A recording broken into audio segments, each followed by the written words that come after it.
warahmatullahi wabarakatuh. Para pangjajar sareng para pamilon anu simkuring dipih kahormat.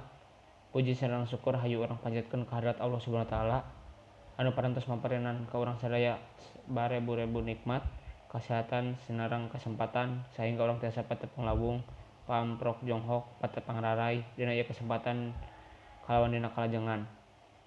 Salawat kasih kasalamatan mugi tetep dilelerkeun ka junjunan urang sadayana nyatana Kanjeng Nabi Muhammad sallallahu alaihi wasallam tihela ka keluargina ka para sahabatna sareng mudah-mudahan ka urang salaku umatna. Amin ya rabbal alamin.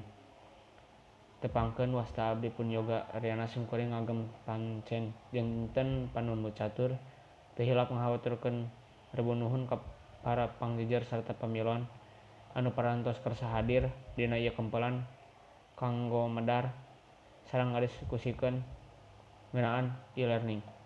Kukituna supados henteu nyong kolong kana waktu, hayu urang sadaya buka ieu sawala ku awasan basmalah sasarengan. Bismillahirrahmanirrahim.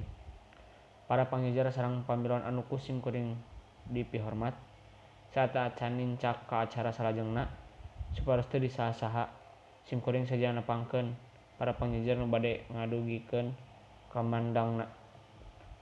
Pangjajar nu kahiji nyaeta Bapak Dedi Sumarhadi. Wilujeng enjing Bapak hatur nuhun kana kasumpinganana. Anu kadua nyaeta Bapak Nono Haryono. Wilujeng enjing Bapak hatur nuhun kana kasumpinganana. Para hadirin supados urang leuwih naleman ngeunaan jejer atau anu bade dibahas ku urang sadayana, hayu urang regepkeun kamandang ti para pangjajar. Sumangga ka Bapak Dedi Sumarhadi kanggo ngadugikeun kamandangna.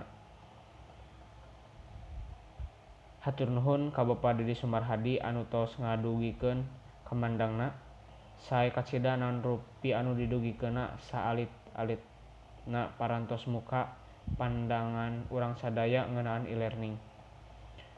Nurutkeun mantena, e-learning teh mangrupikeun salah sahiji kamajuan dina bidang atikan anu tiasa ngajadikeun siswa teh aktif tur tanggap khususna kana pelajaran. Siswa anu salila ieu ngan ukur jadi objek nu saukur diuk, ngaregepkeun guru na ngocomblang, dirobah pikeun jadi subjek neangan rupi-rupi elmu ngan lain saukur ti guru wungkul. Kumargi kitu hayu urang lajengkeun wae ieu sawala. Anu salajengna ka Bapak Nono Haryono dihaturanan kanggo ngadugikeun kamandangna. Hatur nuhun ka Bapak Nono Haryono anu tos ngadugikeun kamandangna. Nurutkeun mantena ayana e-learning teh ngagaduhan kaleuwihan oge kakurangan. Kaleuwihanna nyaeta pangajaran tiasa langkung diefektifkeun sarta leuwih efisien dina hal waktos. Sajabi ti eta pangajaran tiasa dilakukeun di mana wae, lain saukur di sakola wungkul.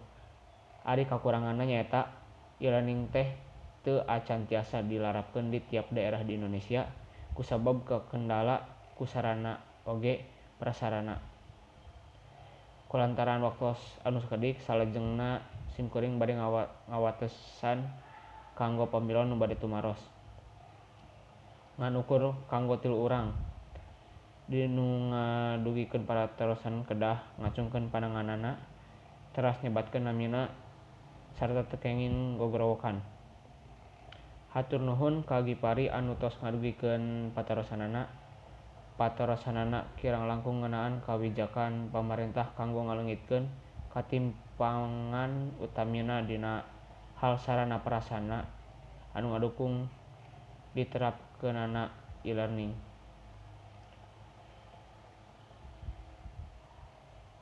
Sumangga ka Bapak Dedi Sumarhadi kanggo ngawaler patarosanana.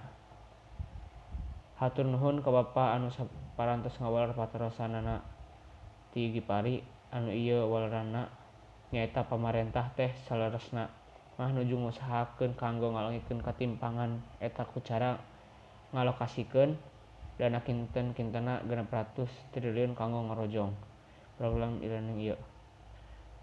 Teu karaos acara teh parantos rengse. Alhamdulillah ya acara teh ti kawit dugi karengsena parantos kalaksanakeun kalian lancar. Kituna orang sadaya tutup acara ieu ku awasan hamdalah sasarangan alhamdulillahirabbil alamin. Simkuring salaku palembu catur sareng sapara kanca ngeda dihapunten anu kusuhun bilih aya cariosan-cariosan oge pararios anu matak teu ngeunah kana manah hadirin sadayana. Kung kitu anu kupihatur hatur nuhun kana perhatosan ti sadayana. Wassalamualaikum warahmatullahi wabarakatuh.